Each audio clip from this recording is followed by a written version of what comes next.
나무를 심고 난 다음에 도보다리가 오른편에 있었기 때문에 예, 예. 거기에서 잠깐 쉬시는 게 좋겠다 이렇게 생각을 해서 그 정도로 아주 가볍게 준비했던 부분이었는데 두 분이 그걸 드라마로 만들어내서 드라마로. 애연가이시면서도 연배가 높은 대통령 예, 앞에서 예. 담배를 한 번도 피우지 않았던 건 본인이 어쨌든 참았다는 엄청 참은 거잖아요. 거죠. 예. 재떨이도 있었잖아요, 심지어 거기에. 갖다 놨죠. 갖다 일부러. 놨죠. 예. 예우한 것이다 이렇게 얘기할 수 있을 것 같아요. 트럼프를 곧 만나는데 영어를 못해서 걱정이에요. 정확하게는 영어를 못한다는 게 아니라 영어를 잘 못해서. 잘못해서. 뭐 일부 언론에서는 그게 이제 또 자극적이고 재미있으니까 적당히 했으면 좋겠어요. 분석 기사. 손정혜 변호사님, 탁현민 전 행정관이 이 정상회담 좀 뒷얘기를 좀 공개를 했어요. 네, 많은 궁금한 내용인데 그중에 일부로 보입니다. 그 당시에 예. 이제 재떨이 같은 거를 테이블에 올려져 있는 게 보이긴 했었는데 엄청난 애연가라고 알려지고 있지만 그날 그 앞에서 담배 피우는 모습은 관찰되지 않았거든요. 그랬죠.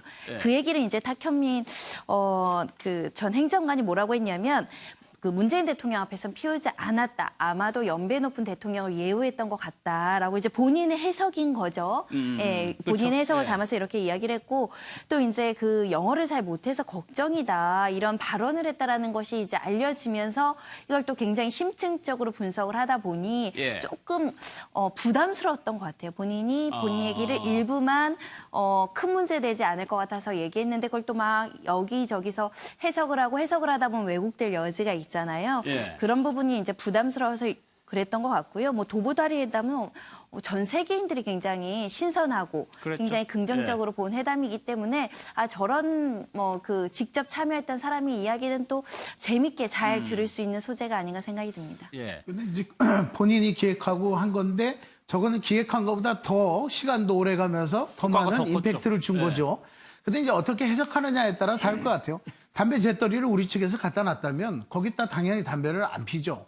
왜냐하면 생체적인 그 비밀을 하기 위해서 변기까지 가지고 와서 판문점 회담 때도 변기까지 수거해 가고 그렇게 하는 마당에 그리고 담배를 피우고 나면 성냥개비까지 담배꽁초까지 다 회수해 가잖아요. 그랬을 때 이제 그런 문제들까지도 고려가 됐는지 그것도 저도 추측이지만 그렇게 또 생각할 수도 있는 거죠. 물론 예우했다면 좋은 거고 그렇게 예우했다면 우리 남측에 우리 남쪽을 남한을 한국을 방문하겠다고 했었으면 예. 약속을 지키고 와야지요. 알겠습니다. 예, 예.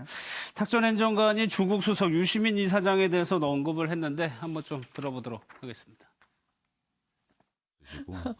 조국 수석님은 본인이 워낙 완강하시니까 개인의 의지대로 되는 게 아니다. 네, 예. 저는 뭐 지켜볼 일이라고 생각합니다. 근데 두 분 다 개인적인 성품으로는 하고 싶지는 않을 거예요.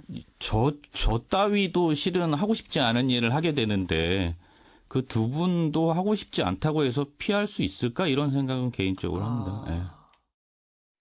용호 대표 핵심은 이 내용이에요. 두 분도 하고 싶지 않다고 해서 피할 수 있을까? 결국에는 하게 될 거라는. 그러니까 탁현민 자문위원이 자기도 좀 띄우면서 예. 평가를 한 거죠. 두 분이 하기 싫어도 하게 될 거다. 그러니까 탁현민 자기도 하기 싫어서 했다. 그러니까 뛰어나니까 능력이 뛰어나니까 자기도 하기 싫었는데 억지로 했는데 유시민 그 노무현재단 이사장이나 조국 수석이나 이런 분들은 하기 싫어도 할 거다. 저도 예. 당연히 할 거로 봅니다. 당연히. 왜? 내년 총선이 그만큼 중요합니다.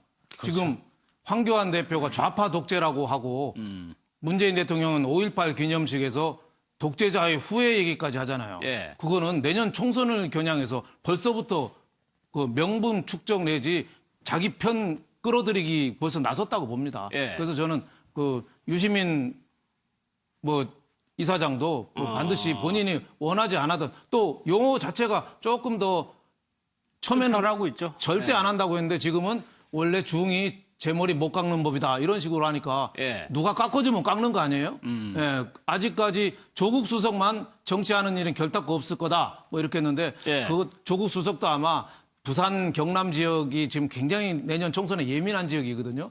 지금 정권에서 굉장히 공을 들이는데 지난번 재보선 보면은 의외로 지금 더불어민주당 표가 많이 나왔어요. 예. 간신히 이겼잖아요. 그러니까 조국 수석도 저는 차출될 거라고 보고. 주변에서 저렇게 압박을 하게 된다면. 그렇죠. 예. 그 임종석 전 비서실장도 지금 종로에 집까지 얻어놨잖아요. 예. 그리고 또 지금 정세균 국회의장 지역구잖아요.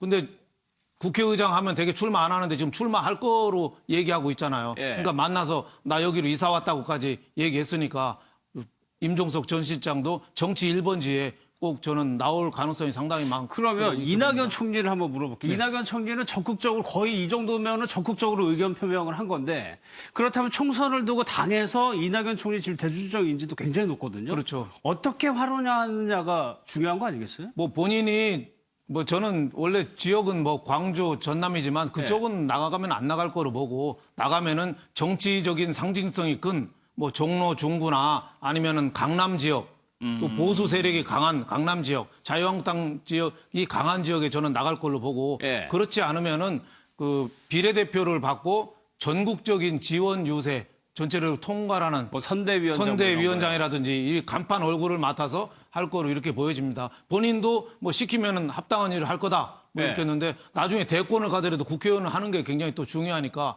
그래서 이 9월부터 이제 정기국회잖아요. 또 후임 총리가 만약에 선임이 되면 예. 정기국회 때는 청문회 잘 안 하거든요. 의외로 이낙연 총리는 빨리 그만둘 가능성도 상당히 있어 보입니다. 그러면 최창호 professor 두 분 같은 경우에는 사실 이렇게 뜸을 들이다가 짠 하고 나타나는 게 효과는 더 큰 거 아닙니까? 그렇죠.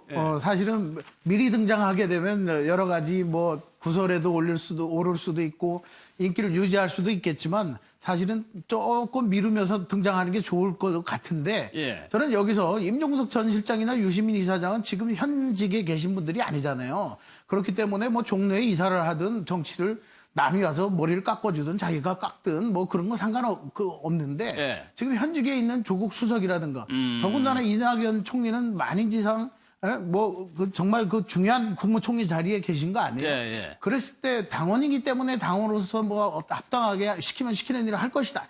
이런 표현을 안 하셨으면 좋겠어요. 왜? 존경하고 훌륭한 분인데 여당만 공적인 업무를 맡고 그렇죠. 있으니까. 국무총리라고 하는 것은 그 차관과 함께 이거 사실은 실질적인 우리 정치 행정을 지금 다루는 예, 예, 중요한 예. 자리잖아요. 그리고 그런 측면에서 어느 민주당 또는 여당 편만 이렇게 든다라고 생각이 되면 그게 편파적으로 국민들에게 느껴질 수 있기 때문에 그것을 그만둔 다음에는 무엇을 하시든지 선대위원장을 하든 대통령을 나가시든지 상관없죠. 예. 그러나 지금 자리에서는 총리님도 그렇고 수석도 그렇고 지금의 역할에 충실해야죠. 예. 예.